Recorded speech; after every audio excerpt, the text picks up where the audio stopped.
Hey, my name is Spaghetti, also known as Lobster Johnson in game. I find that I want to make videos like this because in doing a lot of content that involves LFGing or looking for other people, I get lost in my own head sometimes and I lose track of my time in the game and the investment that I've put into discovering things that are just very OP.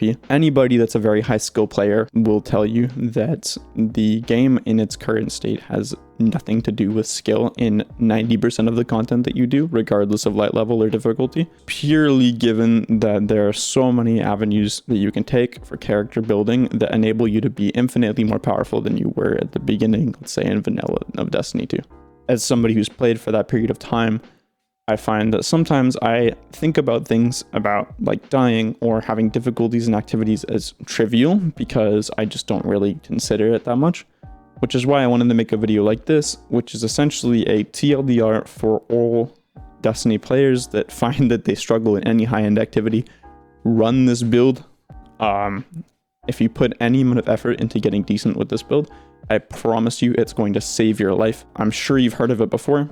Once again, this video is not geared for anybody that's put a lot of time into this game. If your Steam time looks anything like mine, you probably will want to click off. You've probably heard of this before to some degree. This video is geared towards people who find that the barrier to entry for higher level or higher difficulty content in this game can be insurmountable sometimes. That you're dying a lot, that you're having difficulties, that you're the person in an LFG team that's being requested to run div. Watch this video. Learn this build. I promise you it'll make you a better player very quickly. Without further ado, here is the build I'm going to show you guys right now on my Titan. Starting with our subclass, the most important thing having here is a throwing hammer. When you have Roaring Flames active at a high rate, your nade is going to do a lot more damage. So I like to use something that has more ag clear potential, such as a thermite or a solar nade. Fusion nades can also be really powerful in activities like duality. I actually have not used a healing nade, but I don't really think that would be necessary. I also use Soul Invictus to generate more sunspots, which helps with the ag clear potential. It really lets you like gate off a doorway combining these two. Although I don't think Roaring Flames stacks with Sunspots, in that Sunspot kills don't increase your Roaring Flames. Flames do not increase your Sunspots damage. However, Jump and Barricade, I don't use either of my Barricades at all after Class C Restoration was removed. So this is really just your choice. I use Strafe, but you could have Catapult on just so you could sword fly. The more important things I would say in this build are these first three. Ember of Empyrean being the most important. If you proc any form of Restoration or Radiance, you get to continuously stack it with your hammer and you get more time to begin with Ember of Solace. Ember of Torches is just going to give you that radiance from your hammer hit, which will enable you to combo this more with any sort of damage build if you were running this in an encounter that required you to do DPS with your weapons. And then Ember of Ashes isn't actually something that I really find myself using as much. It's just nice with sunspots, I feel. They just do a little bit more, I think. Super is actually pretty beneficial, I find, using Hammer of Soul over Burning Maul, because if you're inside of a sunspot, your Hammer of Soul lasts for a lot longer. The utility for the super here, in this case, we'll actually talk about a little later. So having a longer super and being able to do more with it is really beneficial. Not to mention Roaring Flames does work with your super, so your hammers do a very considerable amount of damage, and they last for quite a long time if you're standing still in a sunspot.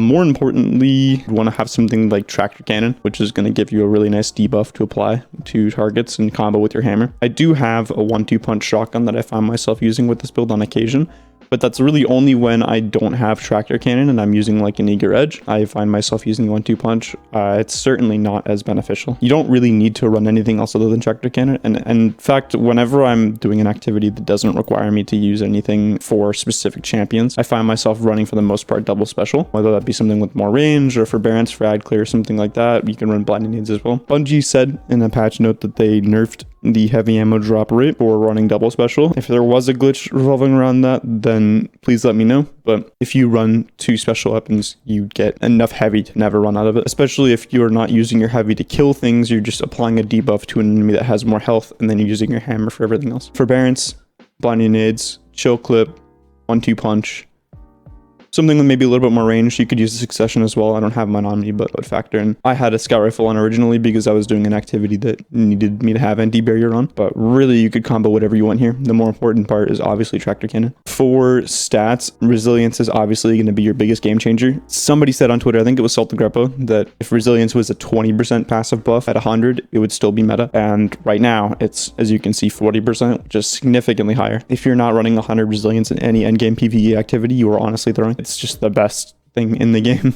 There's no point in running anything else. I don't run high strength because I just don't find it as necessary, because I can get my hammer back with my finisher if I have any super energy, and I won't really be wasting my hammer, I find, just because I use the build a lot and I've practiced with not launching my hammer to the oblivion. You may find that strength is something that you benefit from, but I don't use it. Same with intellect.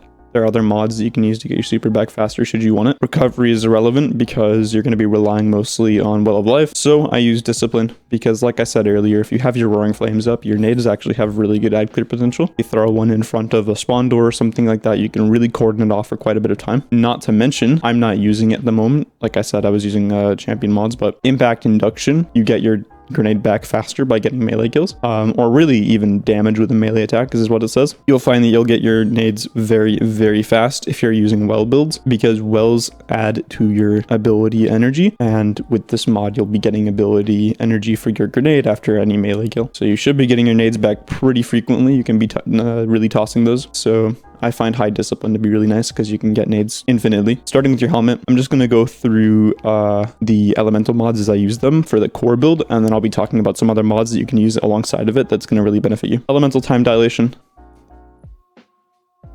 Well of Life, melee well maker, another Well of Life to stack with the time dilation, and a seeking well.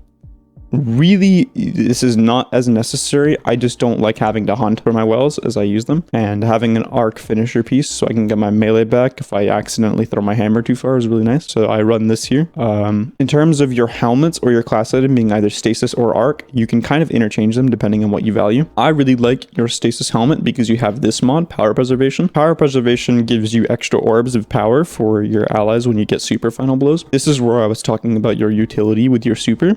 If you stand in a sunspot with the Roaring Flames ×3 and you just kill ads, you'll generate in the ballpark 8 to 10 orbs from a good super. And these are not like tiny orbs, they are big orbs. It's just as beneficial as having something like the 3-shooter golden gun and hitting 3 crits. It's incredibly beneficial in any encounter where you find as though you need orbs and there are a lot of ads. So like Master Totems challenge, I find myself using this a lot, and it really is beneficial. This mod is super underrated. Nothing else really that I run here. Infernal Whip is good for like most melees. I find that on my hammer, I just don't rely on it because it doesn't seem to work often. So it's your mileage may vary. If you instead run an arc helmet, I don't have one to demonstrate. 1-2 finisher is the reason why I run a arc class item, because with Syntheseps you have increased melee range, and the range in this game for anything that is a projectile just is your velocity. So if you have a rocket launcher with high range or a rangefinder, it'll just increase the speed in which the rocket travels, and the same thing is the case for your hammer.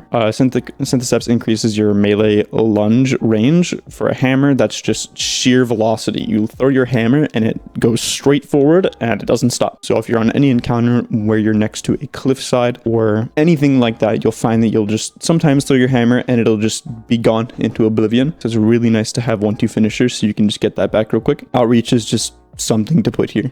You could really run whatever you want. I just have it for the sake of having it. Obviously, all of my mods are catered towards what I need and what I don't need as far as stat mods.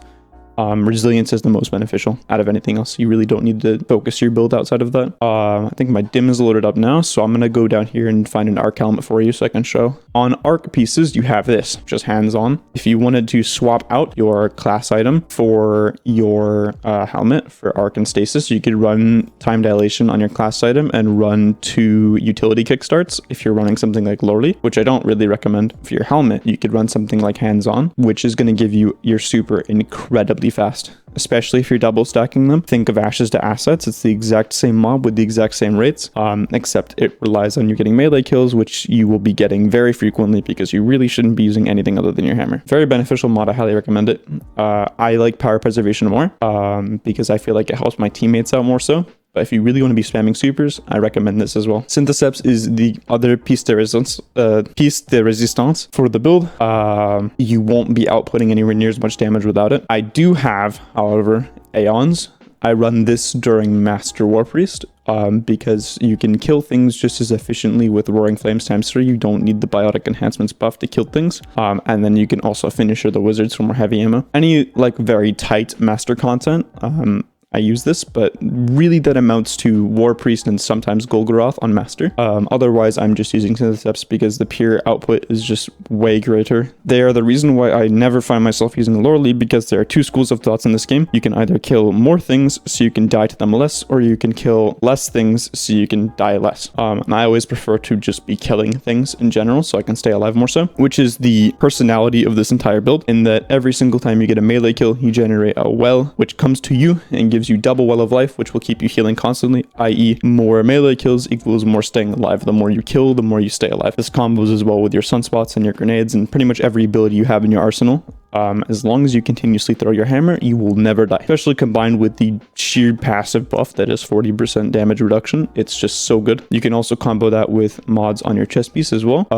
If you wanted to run a time dilation here and a melee wall maker up here so that you could get your hands on off of your helmet and not lose the finisher, that would also be plausible. I run 1 concussive and 1 thermal shock. I actually recommend a melee damage resistance here instead sometimes, because in most high-end content, you're going to be getting hit the hardest by that, and you'll be pretty close to things because you're using your hammer. But whenever there's a seasonal mod that gives you double benefit, it's just like running 2 of them, so I always run that as well. Here's my melee well maker resilience mod, because that's what I care about most. I like to make sure that Well of Life is on my boots because it's the cheapest mod out of the arsenal outside of Seeking, and that enables me to run things such as Innervation for my grenade or Recuperation. Recuperation is better than Better Already in my opinion, because Better Already is just a initiation of recovery versus Recuperation giving you health instantly, which I think is more beneficial, because Better Already can get stunned or stopped and Recuperation cannot. But I like to run the low cost mods because I have room for scavengers here if I want to run different things. Same goes with my arms. I like to have room for specifically this mod, because whenever I'm not running champion mods, this mod is very good. Outside of all of that, it's really your choice. You can run whatever you feel as though is necessary. I recommend always Devil Special, because Tractor Cannon, or any heavy for that matter, you will just get more of. That is the gist of the build. There's not much else here to pay attention to outside of specifically power preservation. This is the most underrated mod in the game, in my opinion. If you're running anything with a roaming super, it gives you so many orbs, and especially with you being able to stand in the sunspot and have a minute-long super sometimes, it's just incredible for anything that you like really want orbs on. So I'm gonna let this footage play out for you so you can see use case of the build in high-level content. I am above 1600 light, so my survivability is slightly better. Your mileage may vary, however, unless you are significantly under light, I think you'll find that the build performs very similarly in terms of survivability. Your hammer will just do slightly less damage. Outside of that, you'll find that I'm not really stunning any barrier champions because there's virtually no need. I will just kill them before they put up their shield. I'm using my Tractor Cannon to stun unstops instead, which is mainly how I stun champions and how I deal with them during this. I would also take note of the things that I do and the way that I do them, such as how I throw the hammer mostly at my feet as opposed to throwing outward, because the chances of my hammer going off into oblivion if I throw it outward are just more common. Outside of that, thank you guys so much for watching. I hope this helps. I strongly suggest you implement this more if you find yourself in a position where you're struggling in higher end content. I'm soloing this pretty much with ease. I needed a lot of alloys because I have a pretty strong feeling that I'll need them next season, so I've just been running these in post. If you need to reach out to me, my Discord name is in my about me of the YouTube. You can contact me there. I appreciate you watching this to the end of the video. Obviously, I'm fairly new to creating content in this platform or in this style. Let me know if there's any feedback or anything you want to see more of in the future. Thank you guys.